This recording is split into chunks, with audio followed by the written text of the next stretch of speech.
Israël se préparerait-il à une frappe sur les installations nucléaires iraniennes? C'est ce qu'affirme la chaîne CNN, citant des renseignements américains. Selon ces informations, les dirigeants israéliens n'auraient pas encore pris de décision définitive. Mais les services de renseignement américains soulignent une augmentation notable des activités militaires qui pourraient signaler des préparatifs en vue d'une frappe, notamment des mouvements de munitions aériennes et des exercices aériens. Les renseignements estiment qu'une telle attaque marquerait une rupture majeure avec l'approche diplomatique du président Donald Trump et pourrait potentiellement déclencher un conflit régional plus large au Moyen-Orient. Une situation que les États-Unis cherchent à éviter.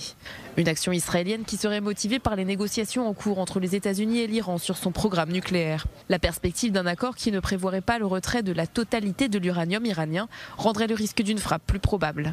Il se pourrait également que ces indicateurs servent simplement à faire pression sur l'Iran pour qu'il abandonne les principes clés de son programme nucléaire en soulignant les conséquences s'il ne le faisait pas. C'est justement dans ce contexte que le guide suprême iranien Ali Khamenei a exprimé son scepticisme quant au succès des négociations sur le nucléaire, déclarant que les exigences américaines concernant l'arrêt de l'enrichissement de l'uranium étaient excessives et inacceptables.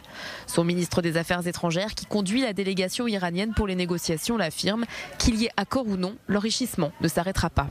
Les responsables américains auront beau répéter leurs exigences, cela ne changera rien. Notre position est tout à fait claire. Je l'ai déjà dit et je le répète, l'enrichissement de l'uranium en Iran se poursuivra avec ou sans accord. Reste à savoir comment le président américain répondra à cette affirmation. En effet, Donald Trump l'a répété à plusieurs reprises, pour lui, l'Iran ne peut pas avoir d'armes nucléaires.